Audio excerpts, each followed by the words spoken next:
Hello, everyone. This is Sydney Wilbeck, and this is my presentation about adding soccer to our middle school and our high school athletic programs.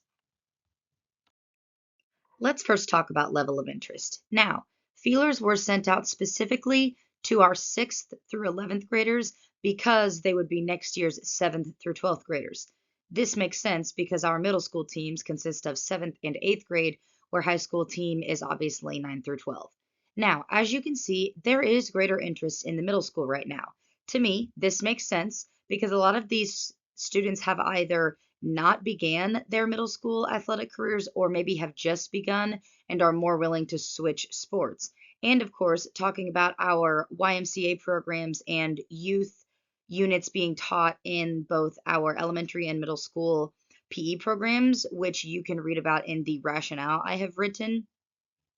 There clearly is a bigger interest in middle school because a lot of these kids have experience playing at the younger age. So maybe they've only been out of soccer for 1 or 2 years, whereas maybe even an 11th grader who played previously, it's been several years since that person has touched a soccer ball. So it would make more interest for that to be true. However, it's important to look at these numbers here and recognize that for a school our size, I believe we have a high level of interest for a high school program as well. Moving on to equipment. Looking at the spreadsheet I have shared with you, which I believe you all have in front of you right now, you can see the individual costs of these things along with how much it would cost for, say, things we need more than one of. Obviously, we would need two soccer goals, lots of bibs, which was kind of a new word for me. That would be the soccer form of a practice jersey and things of that nature. So, again, on a basic level, we would need balls, we would need goals. We also, I believe we should go ahead and purchase replacement nets to have those on hand. We would need cones and bibs and corner flags for the field. A couple of other things to purchase that would be good for coaches to utilize during practice would be speed hurdles and agility ladders. Talking about uniforms, the prices of these would clearly change based on who we went through, what the uniforms looks like, and things of that nature. However, based on estimation, a general uniform would cost about $60 with the goalkeeper kits costing about double that price, around 120. Obviously, you have the gloves and the jerseys are different than that of their teammates, so that is just a couple of those things that cause the goalkeeper kits to be a little more pricey.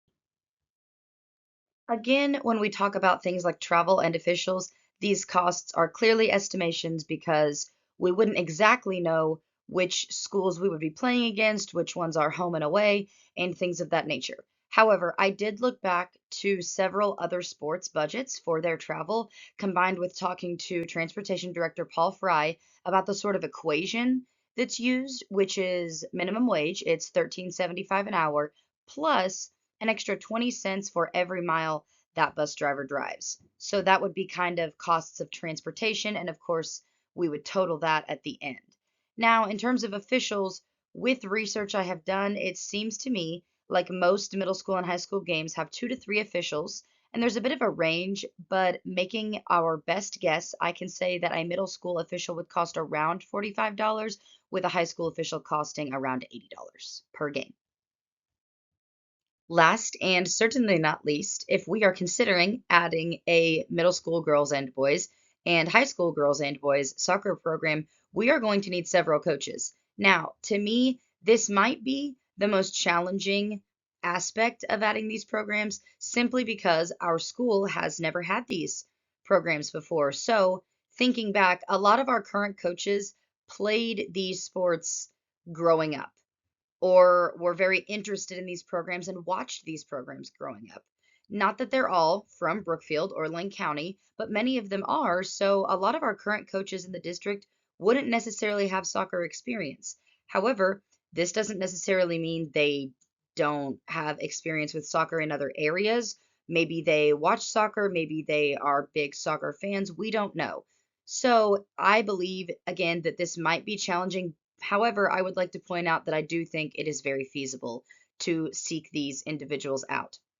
Moving into the specifics, looking at the salary schedule for coaches this year, It is my assumption that we would only have one coach for the girls and one coach for the boys at the middle school level. However, it appears to me that there would be at least two coaches at the high school level, a head girls and boys and an assistant girls and boys. Speaking with you, I'm wondering if we could have a third coach at the high school level or if there could be assistant coaches at the middle school level.